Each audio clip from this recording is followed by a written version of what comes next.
uri nka koko koko uri nka koko koko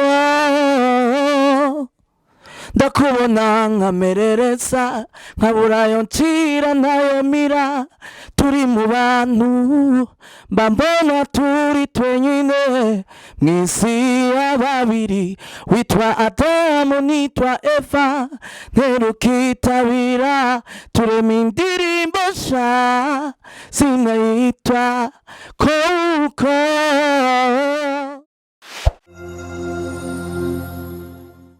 Kaze bakunzi ba K90 TV mu biganiro byacu tuma tubashikiriza duhura n'abaririmbyi batandukanye abakora imyuga itandukanye n'abakora bitandukanye kugira ngo batwiganire mu byo bakora imirimo ya misi yose ndetse n'ingene babikora. Kuno munsi rero turi kumwe nkuko mubibona n'umuririmvyi ni Belon. Meze neza? Meze neza cyane. Ni Belon rero afise ni gikorwa gishasha je ku ndirimbo yitwa Koko. Koko ducishiza gatoye kuri Koko. Uri nka koko koko uri nka koko koko ndakubona nkamerereza nkaburayo ncira nayo mira turi mu bantu mbambona turi twenyine mw'isi ya babiri witwa Adamu nitwa Eva nterukitabira turema indirimbo sha sinayitwa koko. Ya indirimbo yari Koko. Ni Koko. Kari meze neza bro. Félicitations. Merci. Ya. Koko Belon. Indirimbo Koko kugira uyimvire vyavuye he? Kumenga ni ibintu by'urukundo go. Koko kugira ndayiyumvire ni inspiration yaje nkuko bisanzwe nkuko izindi inspiration zikunda kutuzako ariko yo inspiration yanje komfata umukobwa ndamugereranya n'ikiyayura mutwe kuko sometime shobora gusanga umukobwa mu ruhande rumwe nawe araba nk'ikiyayura mutwe kujya kwa maprimus. Ni bigushikira canke n'ibintu wiyumviye uko nyene ubona ku bandi? So sibinshikira ariko ni ibintu vyama vyabaye mu kibano, ibintu vyama vyabaye mu kibano ukabona hari abo bivye imiduga bivanye n'ingene mengo baborewe n'urukundo hari abagize utugurane dutandukanye umengo basamaye mu rukundo. Ibintu nk'ibi. So Koko urishimira aho yageze kumenga ni ndimba hitinze Belon. Ahantu hose ikintu umuntu aba yakoze aho kiba cageze hose abwirizwa kugishima. Narayashimiye aho nageze kuko ahantu hose umuntu ageze kandi yakoze hashima uko narakengurutse. Indirimbo mwagiranye na K90 burya yitwa gute? So twakoranye indirimbo yitwa Mudu twakoranye na K90. Ego twatume twiraba kuri YouTube ya K90 n'indirimbo nayo irikiraza. Indirimbo irikiraza neza, indirimbo imeze neza yakorewe muri Master Music ikorwa na FIG the Hitmaker. Akaba FIG nawe ari umusore ariko arakora ibintu biteye igomwe mw'iyi minsi. Natwe nk'abaririmbyi tukaba dusanze tuvyitwaramwo neza kuko umuziki n'umwuga tumazemo igihe kinini dufitiye experience. Muri make tubwirizwa gukora ikintu gishimisha buri wese agitega amatwi. K90 niwe yakurondeye cyane wamurondeye kugira mu iririmbane igikorwa cyo yakimenya gute kugira mukorane byaje gute? So K90 no muririmbyi asanzwe ari umwe mu bo dufashanya kwirosa ubumenyi mu bijanye n'umuziki muri binabiriya. Hama yaranyituye arambwira ati nkuko wanyitangiye imbere ndifuza ko twokorana indirimbo. Arambwira ati ndavyifuza ko tokorana nanje nk'umuntu wanje wo hafi ndavuga ati nta mpamvu yo kukubanira utegure uburyo hanyuma turabe ingene dushira ico ciyumviro mu ngiro. Belon mugitangura kuririmba twegeze kubabona mufise management ubigeze hehe muracari kumwe na management mwari kumwe? So ntiyari management committee ni bwa buryo usanga iyo ukora ibintu vyawe neza uronka abagushigikira benshi. Ni umwe mu bari bipfuje kunshigikira kumba hafi mu byo yarafise canke yarashoboye kuko ntiyari kontra ntaho twasinyaniye ntaho twagize iki. Yari umuntu umwe mu bishimiye ibikorwa vyanje yifuza kuzaramfasha. Hama yitwa Norma birashika covid ubukene buraza ahantu hava uburyo bumwe harahagarara hama arabanza kubera ibihe bitari vyiza aravuga ati muri no minsi ntacyo mfise no bandagufasha ariko Imana ihezagiye ikirere kikamera neza bizogenda neza. None Belson ubu rero muri make tuvuga ko ata management ufise? So muri make nta management ufise. Wowe wese yokwipfuza kugira icanterereye canke kumfasha haba mu vyimviro haba mu bikorwa. Ndi dispo kabisa nditeguye kumwakira nkamushimira. So bakunzi ba K90 TV turi kumwe na Belson umuririmvyi akora neza indirimbo mood yaririmbye cyane cyane mu ndirimbo koko kuko twaba tuti niya hitinze cyane. Niwe turi kumwe tuko turaganira kuno mwanya kuno munsi turi kumwe hano muri K90 TV. None Belson muna ko ariyumvira ati mbega inyuma ya mood muri kumwe na KNB ibikorwa bigiye kwandanya gute? Inyuma ya mood turi kumwe na KNB ibikorwa kabisa bihari kubwishi ntituryama. Fise indirimbo ndiko ndakorera mu Iteka Music producer ni yarangiye. Fise indirimbo nakoreye kwa Corridor Magic project yararangiye. Fise indirimbo nakoreye muri Agape project yararangiye. Fise indirimbo nakoreye muri Mirror Makers project yararangiye.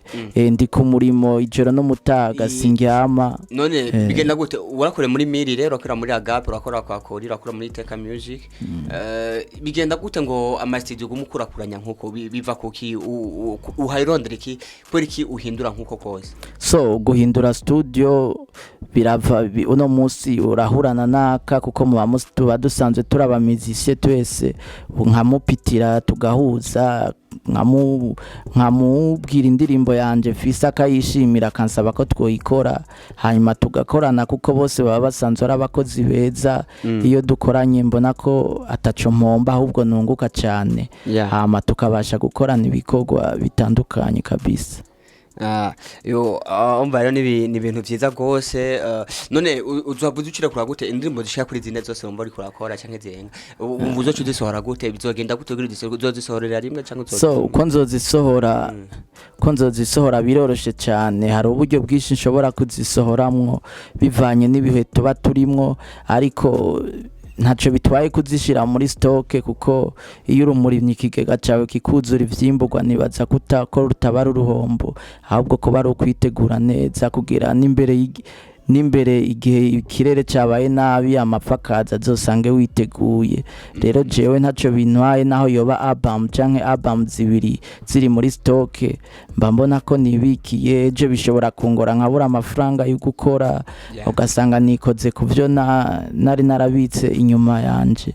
Urumva ahubwo binsaba kuguma nkora cyane shobora no guhura n'isanganya ugasanga sinkiriho ugasanga ibikorwa vyanje bibandanye bisohoka n'inyuma yaho nakiriho. Urumva ni integuro nziza cyane yanje nkoresha. So kubwawe nta kibazo kimwe ko kandi umuntu arivira ati bega kubwawe umuntu indirimbo ziringaho ko nyene eske zizoza zifise zose akanovera?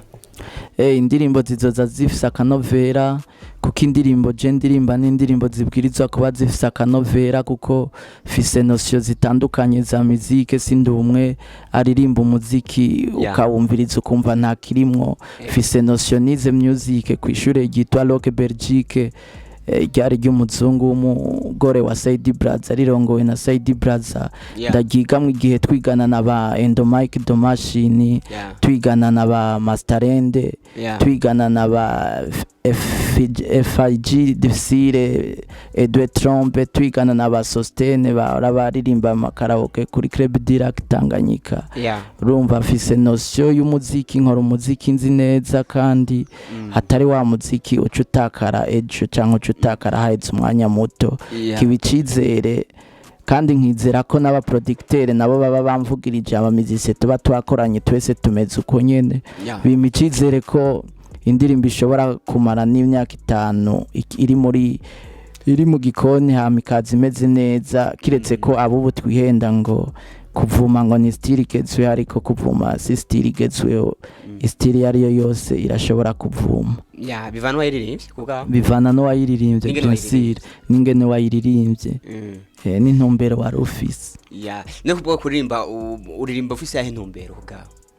So je ndirimba mfise intumbero yo gushimisha abanyumviriza nkaririmba afise intumbero yo kubigira umwuga kugira bishobore kumbeshaho shobore kubaho mbeshejeho n'umwuga wo kuririmba nkuko mbona n'umuntu ashobora kubeshwaho no gushona ibirato mwibarabara nkaba nizeye ko nanje shobora kubaho mbeshejeho n'impano yanje yo kuririmba yego umuziki none ubona wotunga umuntu kubwaho umuziki wotunga umuntu kandi umuziki uratunza abantu ntiwotunga umuntu ahubwo uratunza abantu umuziki uratunza abantu benshi kandi uratunga umuntu bien sûr nubona vyoroshe ko umuziki ugutunga biroroshe umuntu arashobora gutungwa ndizeye neza ndashobora gutungwa n'umwuga wanje wo kuririmba kuko nkuko nariko ndabivuga umuntu ashobora gutungwa no gushona ibirato kwibarabara turizeye neza tudakeka ko kuririmba bisumba gushona ibirato kwibarabara niko kubaho tudafise inkeka ko kuririmba atari byo vyonanirwa no kubeshaho uririmba mu gihe no gushona ibirato bibeshaho ushona ibirato nuko bakunzi ba K90 TV ni umuririmvyi Belon turi kumwe tukatuganira kubijanye n'indirimbo yiwe na KNB indirimbo yitwa Mood kugira ngo murashobora kuja kuri account yiwe ya YouTube cyangwa kuri channel yiwe ya YouTube mukaraba indirimbo imeze neza cyane ni channel ya KNB nihiri nivyo nihiri rero mushobora kuja kwiraba mukumviriza indirimbo imeze neza cyane mushobora gukurikirana kandi nuko rero biri Belon guheraheza urafite ico kubwira ariko adukurikirana uguheraheza ico nobwira abadukurikirana canke abatumviriza bose no bashimira icambere no bashimira cane hama nkaba ndanabasaba ko bobandanya bumviriza natwe ivyo turiko turakora badukurikirana ku mbuga zacu kuko nitwe generation irikiraza abahahoze sibo bazohahora ahubwo abahahoze barasubirirwa n'abandi bariko baraza duhindura amatwi twumviriza izindi talent shasha tuzishigikire yari Belon ndabakunda cane Instagram ni Belon Burundi, YouTube ni Belon Burundi, Facebook ni Belon Burundi. Hama muze tubane mu nterera ivyiyumviro mu nterera ivyo byose bisabwa kugira je namwe duterana imbere ndabakunda cyane nuko ni Belon twari kumwe mu ganiro muri K90 TV muhandanye mu dukurikirana mugira subscribe comment na likes kugira ngo turonke ama feedback yanyu cyangwa ibyo mutubwira kugira ngo tware neza twane twari ibintu bashimisha nuko ari K90 TV ciao.